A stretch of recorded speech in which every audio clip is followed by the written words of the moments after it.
At my wedding reception, my husband's best man took the mic and laughed. Honestly, she was the consolation prize, but hey, you could have done worse. My husband smirked as the guests awkwardly clapped. I held it together until I found messages on his phone that night that made me walk out without even saying goodbye, leaving him to face everyone alone. I've never written one of these before. I always thought if I ended up telling a story online, it'd be something funny or wholesome. But this is not that. This is real. And I've been holding it in for too long. I'm 35, from a town outside Columbus, Ohio. I work at a dental office. Nothing flashy, but I liked my life. I thought I'd finally gotten it right when I met Mark. He was 38, divorced, worked in construction management. The kind of man people respect. He came off grounded, direct, like someone who didn't play games. I'd dated losers before. Cheaters. Guys who never really saw me. Mark made me feel seen. He was polite to my family, sweet to my nieces and nephews, always made himself helpful at holidays. My mom would say, "Don't screw this one up, honey." And I believed her. We dated for 2 years before he proposed. The engagement was short, 6 months. Just enough time to plan the wedding we wanted. We picked a vineyard a little under an hour from the city. It was quiet, open, with white lights and a big wooden barn that had been turned into a reception hall. It was beautiful. Things were stressful leading up to the wedding, but nothing too unusual. Mark was snappy here and there, but I chalked it up to nerves. He kept saying he didn't want anything too dramatic, and I took that to mean he just didn't want a big show. So I handled most of the planning. The guest list, flowers, the cake, all me. He had one request, that his best friend Wes be his best man. I didn't like Wes. Wes was loud, cocky, always telling inappropriate jokes. He flirted with everyone, even me, and laughed it off. I told Mark a few times that Wes made me uncomfortable. Mark always brushed it off. That's just how Wes is. The ceremony itself went smoothly. I cried during our vows. Mark looked solid, like a man who meant what he was saying. I thought maybe I'd misjudged some things. Maybe Wes wasn't that bad. Maybe the small stuff wasn't worth holding on to. Then came the reception. After the first dances and dinner, it was time for speeches. My maid of honor kept it short and sweet. Then Wes got up. He was already drunk. I could tell by the way he held the mic and swayed a little. He started with jokes about how Mark used to be a wild one, how he thought Mark would die single and happy. Everyone chuckled. Then his tone shifted. He glanced at me, then at Mark. "Now I'll be honest," he said. When Mark told me he was going to settle down, I thought he was full of it. Then he said he was marrying her. He nodded toward me.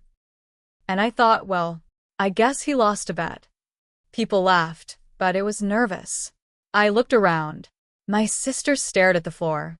My cousin looked like she was trying not to smile. Wes went on. "Mark always had a type, you know? And this wasn't it. But hey, sometimes life hands you the consolation prize. Could be worse though, right?" I felt my stomach twist. Then came the line I'll never forget. "At least she's loyal. She puts up with Mark's habits. That counts for something." Mark? He smirked. That smug, stupid smirk I'd never noticed before that day.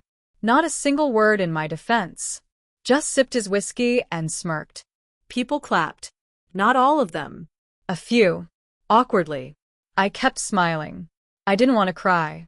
Not in front of everyone. Not with photographers walking around and my dad in the corner watching me. I told myself, get through the night. You can deal with this later. We danced. We took pictures. We cut the cake. But I didn't feel like a bride. I felt like a prop. By the time we got back to the bridal suite, Mark was tipsy and in a good mood. He started unbuttoning his shirt, already talking about how crazy the night was. I didn't say much. I sat on the edge of the bed. He passed out within 10 minutes. I stared at him for a while. I don't know what made me do it, but I reached for his phone. It wasn't locked. I wasn't snooping. Not at first. I wanted to know why Wes said what he said. Why Mark didn't say anything. I thought maybe I'd find text that would explain it. What I found. Months of messages. Not just with Wes. With two other women. One was from his job, a woman named Carla. Another one was a bartender we met at a friend's engagement party. Both women flirted openly. He flirted back. Made plans. Said things like, "I'll just tell her I'm working late." But the worst part? The thread with Wes. Dozens of messages. Screenshots. Pictures of me. I didn't know he took one of me asleep, one of me cooking. Captioned, "Ball and chain in her natural habitat." Wes responded, "Planned B in full effect.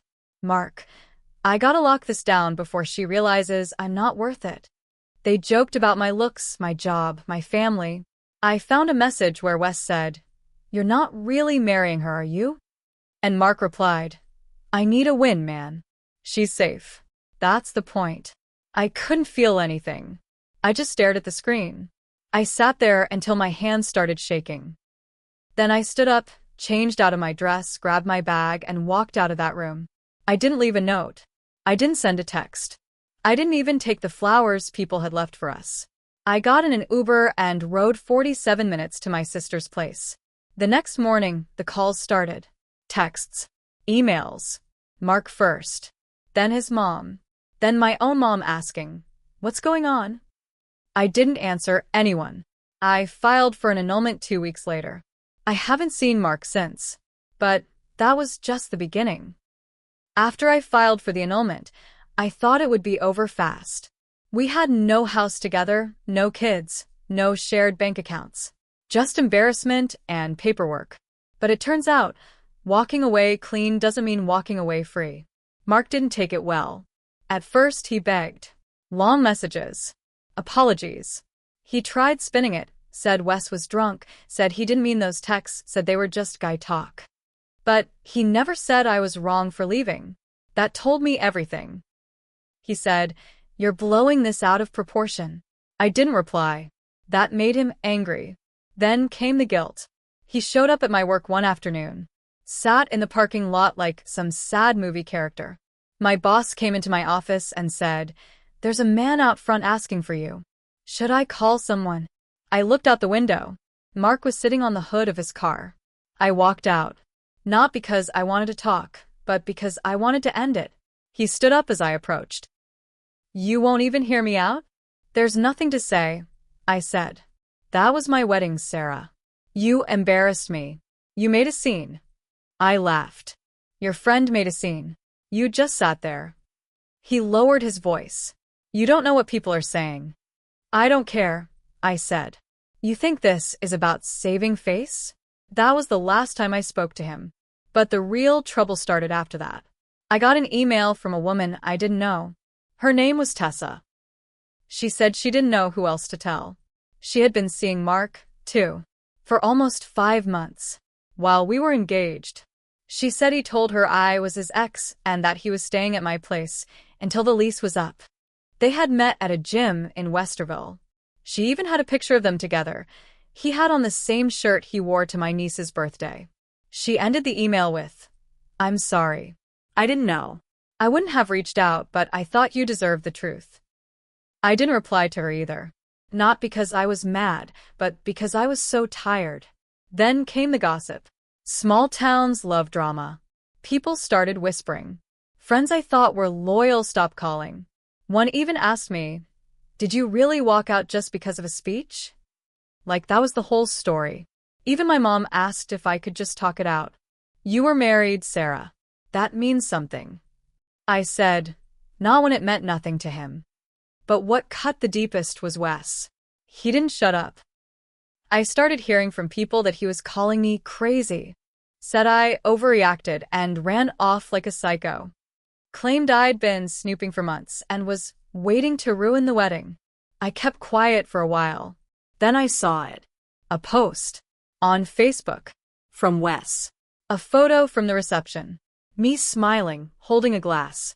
Caption. Not bad for a consolation prize. Wine glass face with tears of joy. He had posted it 3 weeks after I left. 3 weeks. I saved it. I printed it. I took screenshots of everything I found. Texts, messages, even the photos from Mark's phone, I still had access to through the cloud. And that's when I decided this wasn't going to end in silence. I didn't just want out. I wanted people to know. So I made a plan. I wasn't going to stoop to Wes's level by throwing dirt in public. But I also wasn't going to let them rewrite the story. So I started quietly collecting everything. Screenshots of Wes's post? Got them. Messages from Tessa? Saved. Texts between Mark and the women? Backed up.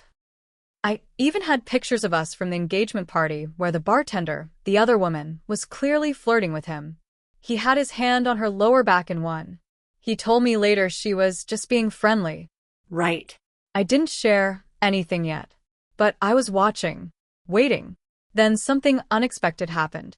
About a month after I left, I got a message on Instagram from a woman I didn't recognize, Ashley. She worked with Wes. Said she saw the Facebook post and thought it was disgusting. Said she was tired of Wes making jokes about me at work, calling me the runaway bride and cold feet chick. But here's where it got real. She said she'd overheard Wes bragging that he helped save Mark from making a huge mistake. Her exact words, he said he did it on purpose. That the speech was meant to wake Mark up. Said he thought if he humiliated you, you'd call it off. I stared at the message. It had never crossed my mind that the speech was calculated. I thought Wes was just drunk and stupid. But no, he planned it. And Mark let him. Ashley said she didn't want to get involved, but she was tired of seeing me trashed while those two jerks got to walk around like victims. That was the last push I needed. I didn't post anything publicly. I didn't have to. I printed everything and mailed it, anonymously. To Mark's company HR department. To Wes's manager. To the local church where Mark's parents went.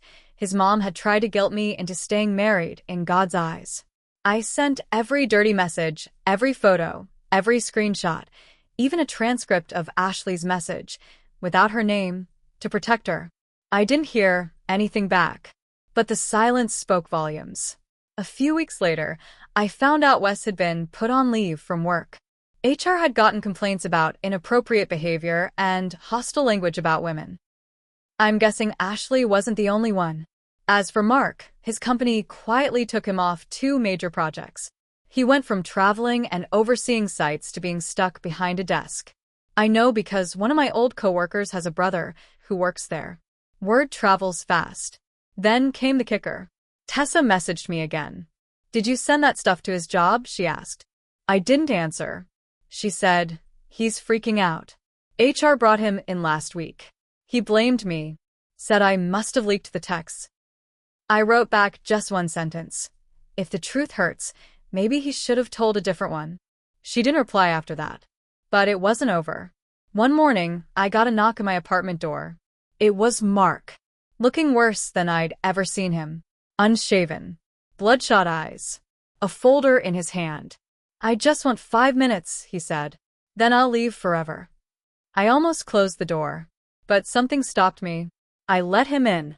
Mark stepped into my apartment like he was walking into a courtroom.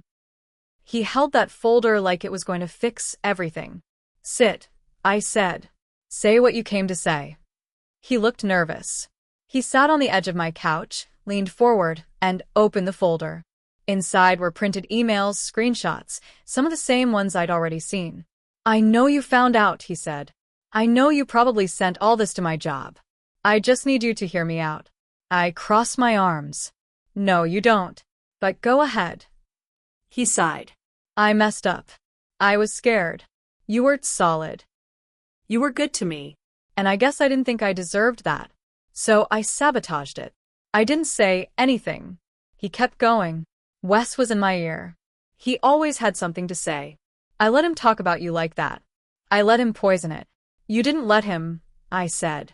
You joined him. He looked away. I know. And I'm paying for it. Lost my team. People at work avoid me. My mom barely speaks to me. She saw what I wrote to Wes and she cried.